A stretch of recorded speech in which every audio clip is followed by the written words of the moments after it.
Everyone, this is Jack from the Cardboard Herald, and today we are going over 5 quick tips that anyone can employ in order to up your game when it comes to Champions of Midgard.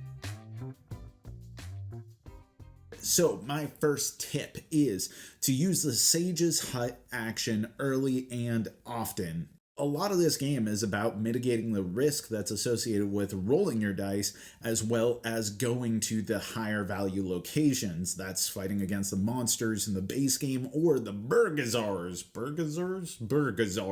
in the expansion Dark Mountains. You have the journey cards that are going to come up, which can be really treacherous if you don't appropriately plan for them. Later on in the game, you can deal with those through having an abundance of resources, but having a particularly bad journey card flip up can mean all the difference in you just trying to play a catch-up game or feeling like you adequately succeeded in doing what you needed to do. The Sage's Hut action does 2 main things for you. One, it's going to give you cards that you can anticipate bonus point scoring by the end of the game, and if you can have a bunch of those by the end of the game, then even better. And it also gives you the ability to look at those journey cards so you can anticipate what you're going to have to face if you go along particular journeys. Number 2, do not sweat the troll toll. Yeah, I know, getting the shame tokens associated with no one fighting the trolls sucks because you don't want negative points at the end of the game, but if you don't have one of those shame tokens to get rid of, then it's not really worth going after the trolls to begin with. Preventative anti-troll control is not really going to lead to any sort of meaningful points. It becomes more important towards the end of the game when you're more so trying to prevent other people from either getting rid of their tokens or making sure that you're getting rid of your tokens and feeding them to the leader. At the beginning of the game, I've seen a lot of players who just want to avoid getting negative points associated with those trolls, but you're only really getting half the benefit of fighting trolls if you have no tokens to get rid of in the first place. So don't overly sweat the troll toll. Number 3, the first objective that you should really have, like any worker placement game, is to get more workers. And the only way that you're getting more workers in this game is by going to that central action spot where you have to spend a descending amount of money. That means that your first objective should really be, how do I get some cash flow so I can access that additional worker? So Draugrs are going to be your main source of income. Make sure that you are targeting them early and acquiring the money in order to be able to get that worker. Sure, it's cheaper if you wait till later game, but saving $1 or $2 isn't nearly as much of a savings as being able to have an extra worker much earlier on in the game. Number 4 should really go without saying, but I do see a lot of newer players make mistakes in this regard.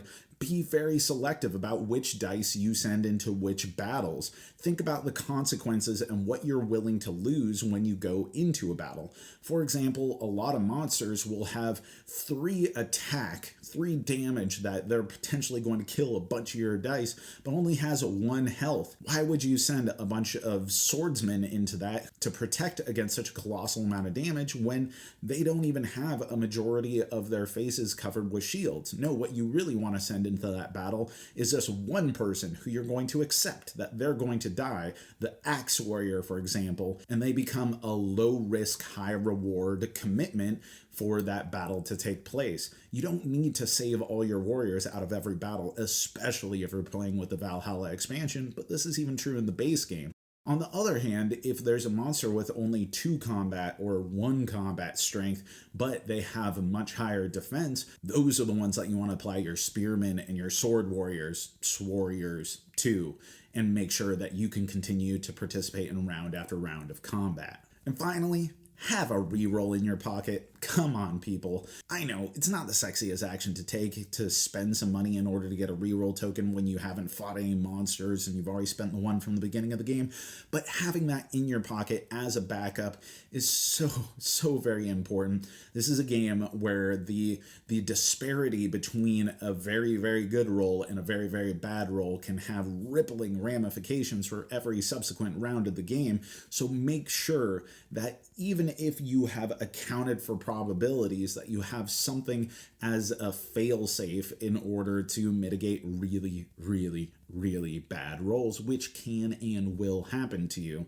have at least one reroll token, or better yet, a few that you can use in critical situations. Not every battle that you fight, you need to make sure that you win through a reroll token. Be selective. Is this going to be a really impactful roll if you don't succeed in getting it? But if it is going to be, you're going to be glad as hell that you had the reroll tokens in order to spend. Those are our 5 tips, but they're not the only tips. If you are a champion of Midgard yourself and you have your own tips that you want to share, or there's other games that you want to see in this series, then let me know in the comments below.